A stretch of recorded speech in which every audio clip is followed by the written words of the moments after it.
Di antara yang mengalir setelah manusia meninggal dunia adalah shadaqatun jariyah. Sedekah beras dimakan habis jadi pupuk. Sedekah uang dibayarkan ke listrik habis, pahalanya tetap ada, tapi ada yang mengalir sampai hari kiamat dan tidak bisa diganggu gugat. Mana dia?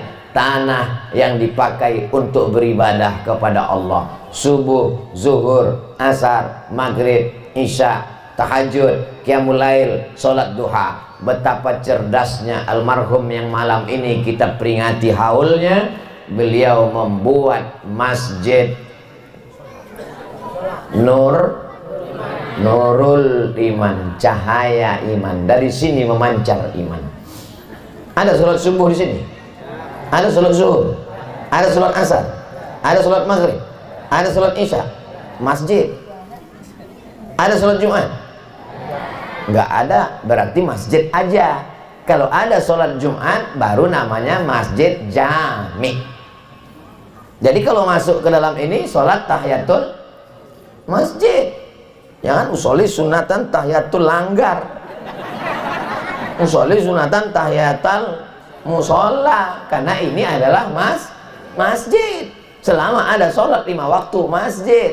Jadi almarhum membangun masjid. Man bana masjidan, siapa yang bangun masjid, banallah mithlahu baitan fil jannah, Allah sudah bangunkan tempat almarhum di surga. Dunia belum kiamat, belum meniti titian siratal mustaqim, belum hisab, belum timbangan amal, almarhum sudah punya tempat di surga. Lu maksudnya kamu Abdul Somad yang ceramah ke sana, bangunlah masjid, ke sana. Kamu sudah buat atau belum? Niatnya udah Pak Ustadz. Ibu jangan meninggal sebelum niat bangun masjid. Walaupun ibu nggak bangun masjid, insya Allah anaknya akan bangun masjid. Apakah mungkin ada orang yang berani jual tanah masjid? Juallah biar tangkap polisi, juallah biar bengkak dipukul orang. Cerdas almarhum. Kalau diberi anak-anak ini tanah, dia akan berebut kelahi. Mungkin anaknya nggak begitu galak, istrinya merebut. Tapi kalau tanah diwakafkan, tanah wakaf perkuburan, pemakaman, siapa yang mau beli tanah kuburan? Tanah diwakafkan untuk rumah Allah, orang sholat berjamaah, diwakafkan untuk lembaga pendidikan.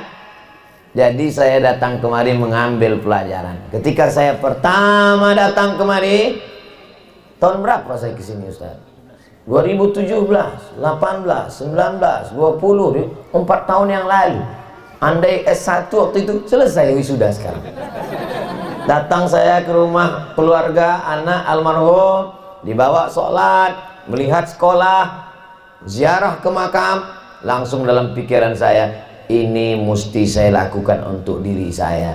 Saya mesti punya masjid, saya mesti punya sekolah, saya mesti punya anak-anak berada di dekat untuk menghidupkan masjid.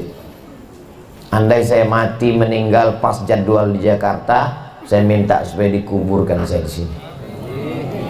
Banyak yang setuju.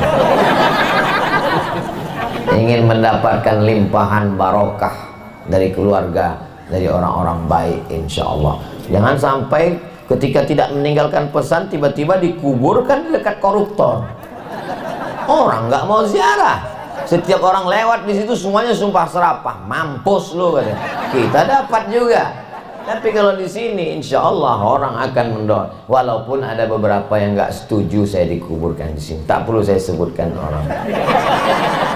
Jamaah yang dimuliakan Allah Subhanahu wa Ta'ala, mari kita berpikir, mari kita merenung. Silakan punya uang banyak, silakan punya tanah lebar, silakan punya karir luar biasa di kantor PNS, pengusaha, bisnismen, entrepreneur. Tapi cita-cita malam ini sebelum meninggal sempat mewakafkan tanah untuk musola, untuk lembaga pendidikan dan pemakaman umum. Amin.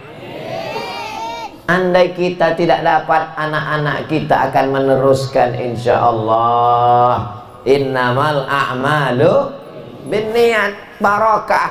Berapa banyak orang kaya,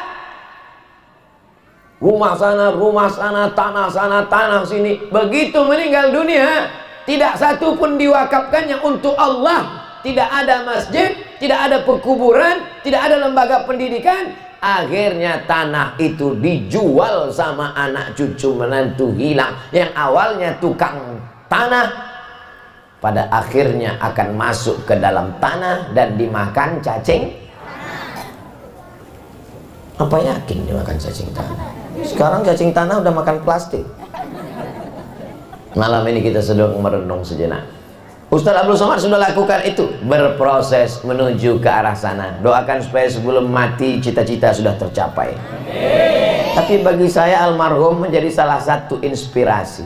Saya kalau pergi ke daerah, ziarah ke makam sunan, ke makam wali, selalu saya perhatikan bagaimana cara mereka berpikir. Oh, ada masjidnya.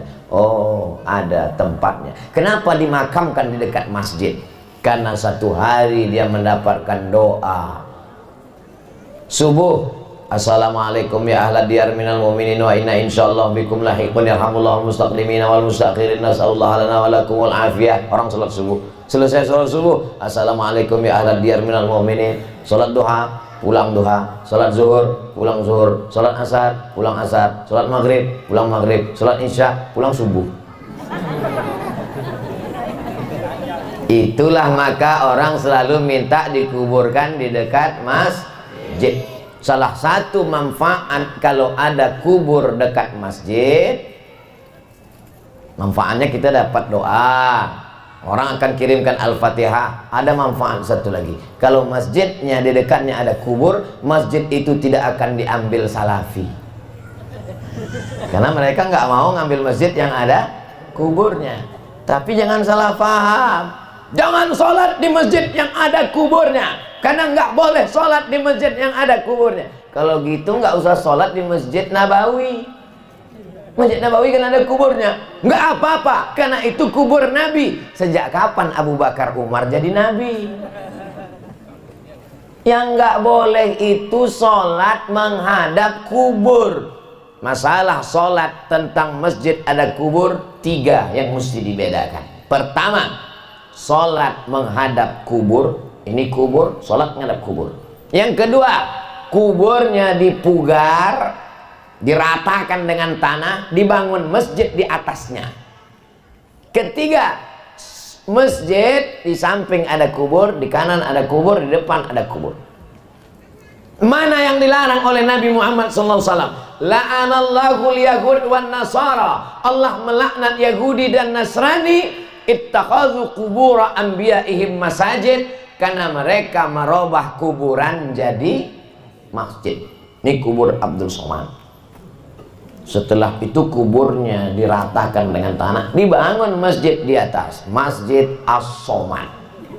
Nggak boleh sholat di situ, karena merubah kubur jadi masjid. Adapun sholat di masjid yang ada kubur di sampingnya, ada jalan antara kubur, antara dinding, ada jarak, maka sholat di masjid itu tidak ngaruh, tidak apa-apa. Ini Masjid Nabawi, ini kubur Nabi. Ini Masjid Nabawi, ini kubur Abu Bakar. Ini Masjid Nabawi, ini kubur Sayyidina Umar. Ini Masjid Nabawi, ini kuburan Baqi. Lebih luas pula kuburan Baqi daripada Masjid Nabawi. Nah, ini tentang masalah nanti kalau ada orang meragukan. Bapak Ibu yang punya tanah dari sekarang mulai di set. Nanti bangun masjid di sini, ini bangun sekolah madrasah, lembaga pendidikan, ini pemakaman, yang ini untuk ruku, sisanya kalian laku bagi warisan laki-laki dan perempuan. Jangan habiskan semuanya untuk warisan. Mana yang akan kau bawa? Mana yang untuk mengalir menghadap Allah Subhanahu wa ta'ala? Teori selama ini banyak, yang bisa menjelaskan dari kitab kuning banyak, tapi yang mengamalkannya, almarhum sudah mengamalkannya. Malam ini kita kaji.